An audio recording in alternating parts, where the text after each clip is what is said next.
Alright, let's start here. During high intense exercise, we get an accumulation of proton, which leads to metabolic acidosis.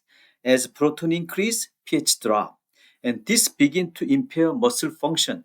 So the question is, what does the body do? The body use buffer system to bind or remove proton in order to resist the drop in pH.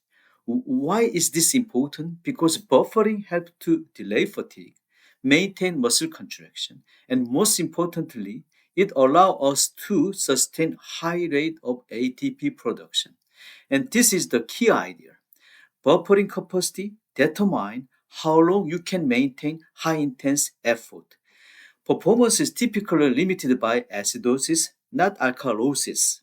So if your body adapt and improve its buffering capacity, you can tolerate more metabolic stress, especially during glycolysis dominant exercise. In other words, greater buffering capacity lead to better anaerobic performance. So pause the video and think about it and choose your answer before moving on.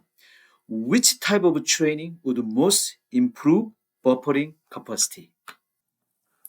Now let's think about this question. What actually limit sprint performance? Energy or pH? At first, many people think it's simply a lack of energy. But in short duration, high intense exercise, energy supply is usually still available. The bigger issue is pH, specifically proton accumulation. As proton builds up, pH drop, and this interferes with key process like muscle contraction and enzyme activity. So even if you still have a fuel, your system cannot continue producing ATP at a high rate. This is where buffering system become critical. Buffering allows the body to manage proton, so glycolysis can continue even under acid condition. So the key idea is sprint performance is often limited by pH, not energy availability. So if buffering capacity improve, what happened to sprint performance? Now let's go one step deeper. A very common question is lactate causing acidosis? Many people assume that lactate is the problem, but that's actually not correct. The real source of proton comes from ATP hydrolysis. ATP plus HDO become ADP, inorganic phosphate, and proton. So every time ATP is broken down, it produces proton. So during high intense exercise, when ATP turnover is very high, we get proton accumulation. That's what drives acidosis. Now, what's about lactate? Lactate actually play a different role. Pyruvate with NADH and proton become lactate and NAD+. In this reaction, lactate formation consume proton, not produce it. So instead of causing acidosis, lactate actually help reduce it. This is a major shift in understanding. Lactate is not the problem, it's part of solution. So if ATP turnover increase, what happened to proton levels? Now let's bring this all together. The body uses buffering system to manage proton during high intense exercise. The main one are bicarbonate and phosphate, proton phosphate. And their role is simple. They bind proton to help limit the drop in pH. Why does this matter? Because buffering helps to delay fatigue, especially during high intense exercise, and importantly, capacity can actually improve with training by about 12 to 15%. Now here's the key takeaway. Lactate does not cause acidosis. The proton come from ATP hydrolysis. So we need to rethink this. Is lactate the problem or is it actually part of the solution? Now let's clarify one important point. Does lactate build proton like bicarbonate ion? The answer is no. Buffering system like bicarbonate and phosphate directly bind proton to stabilize pH. That's what define a true buffer system. Lactate is different. It does not bind proton directly. Instead, lactate is produced through a reaction that actually consumes proton. So the roles are different. Buffer bind proton. Lactate help reduce proton through metabolism. This is the key takeaway. Lactate is not buffer, but it still help reduce acidosis in a different way. So pause the video, think about it, and choose your answer before moving on. Which one directly bind proton? Buffer system or lactate? Now let's look at what happened to proton during high intense exercise. Inside the muscle, proton accumulate due to ATP hydrolysis. So what does the body do? Lactate and proton are transported out of the muscle cell through MCT transporters. This is important because it helps reduce intracellular acidosis and maintain muscle function. But the process doesn't stop there. Once in the blood, proton combine with bicarbonate. So proton with bicarbonate ion become CO2 and water. The CO2 is then removed through the respiration. So if you think about the whole system, muscle, transport, blood buffering, breathing, all of the work together to support continued high intense performance. So what would happen if proton could not be transported out of the muscle? Now let's simplify this idea. Lactate and proton efflux actually protect the muscle from acidosis. Instead of staying inside the muscle, proton is removed from the cell. This is critical because high level of proton would otherwise disrupt ATP production and muscle contraction. So removing proton allows the muscle to continue producing ATP at a high rate. Also notice this, lactate is not trapped in the muscle, it's actually transported out. This transport through MCT is not a problem, it's actually a protective mechanism. So the key takeaway is lactate transport help protect the muscle, not harm it. Now let's connect this idea to a bigger picture. The same buffering principle apply here. Proton bicarbonate ion become CO2 and water. This is not just happening in your body, it's also happening in the environment. For example, in the ocean, CO2 from the atmosphere dissolve in water and form carbonic acid. This increases proton concentration, leading to acidification. So the same chemistry we see in muscle is also happening on a global scale. The key idea is simple. Buffering system try to manage proton, but if the system is overwhelmed, pH will drop. So pause the video, think about it, and choose your answer before moving on. What happens if CO2 continue to increase in the system?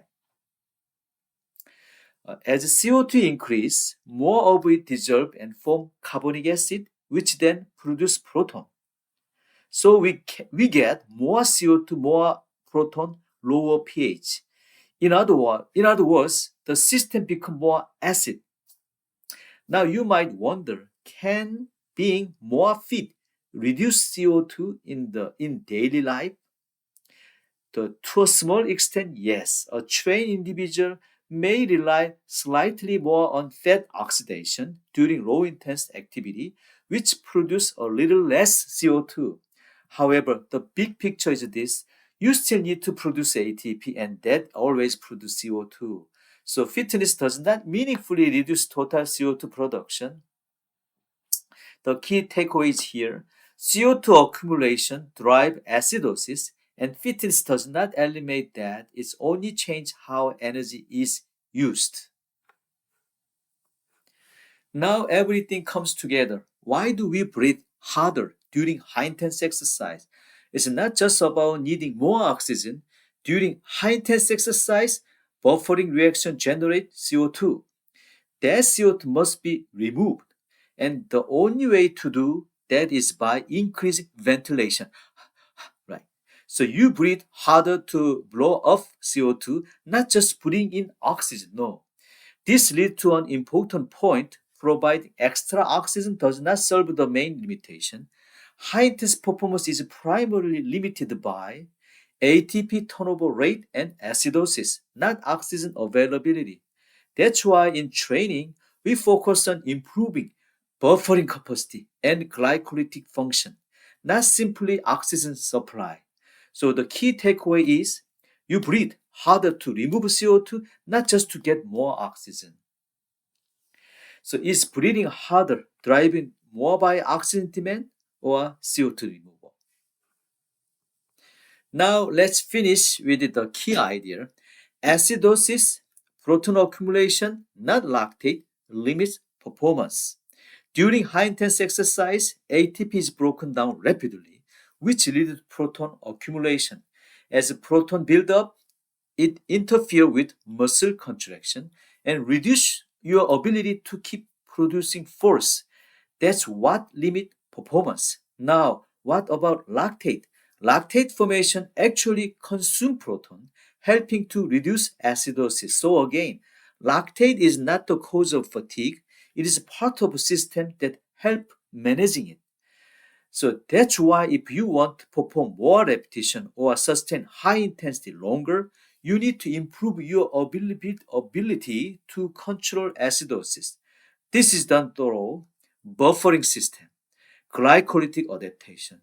So the final takeaway is performance is limited by proton, not lactate. So what should the training focus on? Reducing lactate or managing proton? Now here's an important mistake people make. After intense exercise, they often just sit down and rest completely. But that's not the best strategy. Instead, you should keep moving lightly. Light movement help maintain circulation and ventilation, which allow faster removal of CO2 and proton. This leads to quicker recovery. Think about dogs. Dogs don't sit still after activity, right? Don't sit still after activity, right? They pant. Panting helps regulate CO2 and body temperature, not just oxygen intake. So the key takeaway is recovery should be active, not passive. So light movement help clear metabolic byproduct and restore the system more efficiently. Which is better for recovery after high intense exercise? Complete rest or light active movement?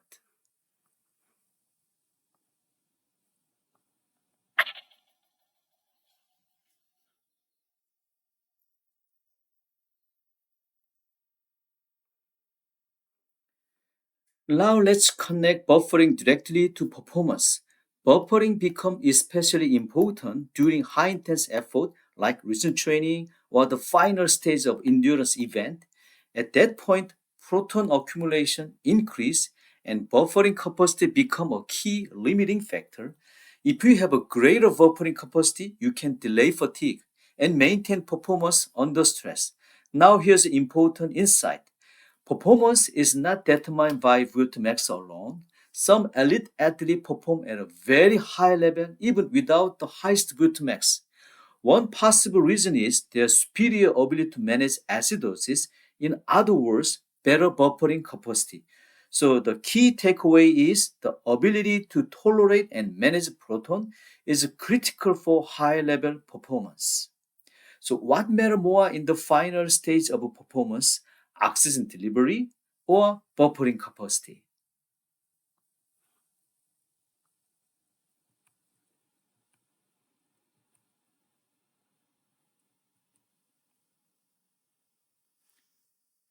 Now let's finish with an important question. Can two athletes uh, with the same max perform differently? The answer is yes. max represent your capacity, how much oxygen you can use, but buffering represent something different. It's your ability to sustain that capacity under stress, especially when proton begin to accumulate. So even if the two athletes have the same max, the one with better buffering capacity can maintain performance longer and at higher intensity. This leads to the key idea. High performance is not just about oxygen capacity, it's about tolerate to metabolic stress. So what determines performance at the limit is capacity or the ability to sustain it. Let's quickly review what pH actually means. So pH is defined as pH negative log of proton concentration. This means pH is logarithmic, not linear. For example, pure water has a proton concentration of 10 minus 7, which give a pH of 7. Lemon juice has a proton concentration of about 10 minus 2, which give a pH of 2. So even though the number looks small, the actual difference in proton is huge.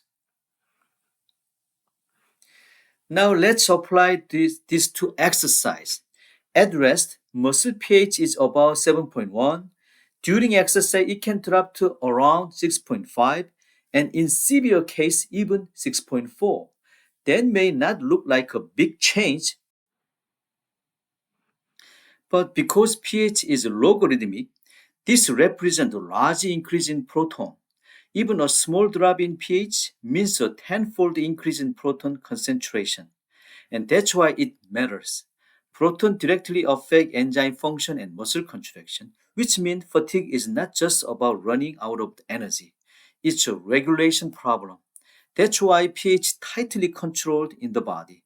And during recovery, what we are really doing is buffering proton, removing proton, and restoring metabolic stability. So the key takeaway is fatigue is not just about energy depletion, it's about maintaining control of the metabolic environment. Let's finish with one final concept.